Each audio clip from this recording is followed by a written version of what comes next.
Fletcher and the Falling Leaves by Julia Rawlinson.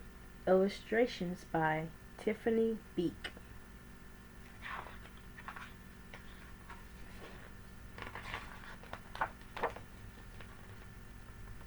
Fletcher and the Falling Leaves. The world was changing. Each morning when Fletcher bounded out of the den, everything seemed just a little bit different. The rich green of the forest was turning to a dusty gold, and the soft swishing sound of summer was fading to a crinkly whisper. Fletcher's favorite tree looked dull, dry, and brown. Fletcher was beginning to get worried. "I think my tree is sick," said Fletcher. "What's wrong with it?" his mother asked. "Its leaves are turning brown," said Fletcher. "Don't worry. It's only autumn." Fletcher ran back to his tree and patted the rough bark. "Don't worry, it's only autumn," he said. "You'll be feeling better soon." But the tree didn't get better. Each day more leaves turned brown. One morning the wind blew a small brown leaf off of a branch. Fletcher jumped up and caught it very gently in his paw. "Don't worry, tree. I've got your leaf. I'll fix you." Fletcher looked around, picked a piece of grass, and carefully tied the leaf to a branch. Just then another gust of wind ruffled Fletcher's fur. The little leaf shook itself free and fluttered back to the ground. Fletcher picked it up again and thought very hard. Then he poked the leaf onto a twig and pushed it down firmly. "Now you hold on tight," said Fletcher. "No more flying around." The little leaf gave a tiny rustle in reply.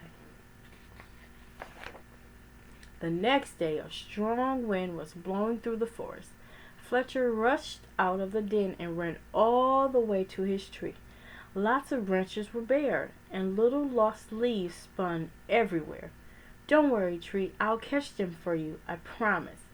Round and round whirled Fletcher after the swirling leaves. "Leaves? Wonderful! Just what I need for my nest," said a squirrel. "But these belong to the tree," said Fletcher. "Don't take them away." "The tree doesn't need them any more," said the squirrel, bounding off. "Help! Help! The wind and the squirrel are stealing our leaves!" cried Fletcher. "Leaves? Terrific! Just what I need to keep warm," said a porcupine rolling around. "But these leaves belong to the tree," said Fletcher, plucking leaves from the porcupine's needle. "Not any more," snuffled the porcupine, and away he rode.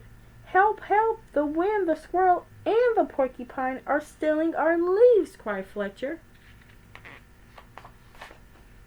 Suddenly a flock of friendly birds swooped down from the sky. They picked up the leaves in their beaks and poked them onto the tree branches. Soon the tree was leafy again, and Fletcher flopped down and smiled. "Thank you, birds, thank you," he gasped as the birds fluttered away. He lay looking up through the leaves at the sky and drifted off to sleep.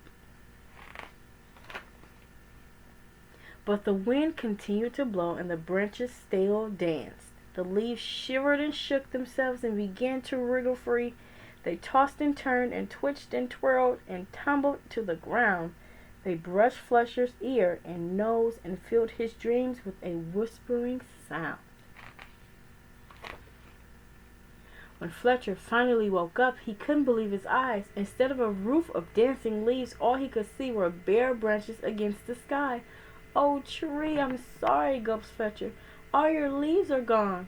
But then he saw high in the branches one small leaf still holding on.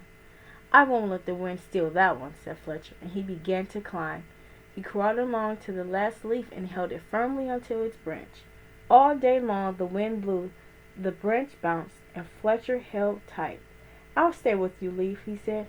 "Don't worry." But then, with a sudden whoosh of wind, the branch bounced high. With a plip, the leaf let go and fluttered like a little flag clutched in Fletcher's paw. Fletcher looked sadly at the leaf he had promised to save. He carried it carefully down the tree and back to the den. He made a cozy little bed for it and gently tucked it in, but all night long he could only think of his tree all on its own. At dawn, Fletcher tiptoed outside. The wind had finally stopped blowing, and the air was cold.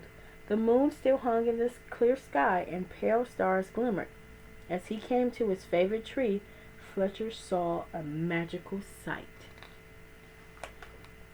The tree was hung with 1,000 icicles, shining silver in the early light. "You are more beautiful than ever," whispered Fletcher. "But are you all right?" A tiny breeze shivered the branches, making a sound like laughter, and in the light of the rising sun, the sparkling branches nodded. Fletcher gave his tree a hug, then he went back to the den for a nice warm breakfast.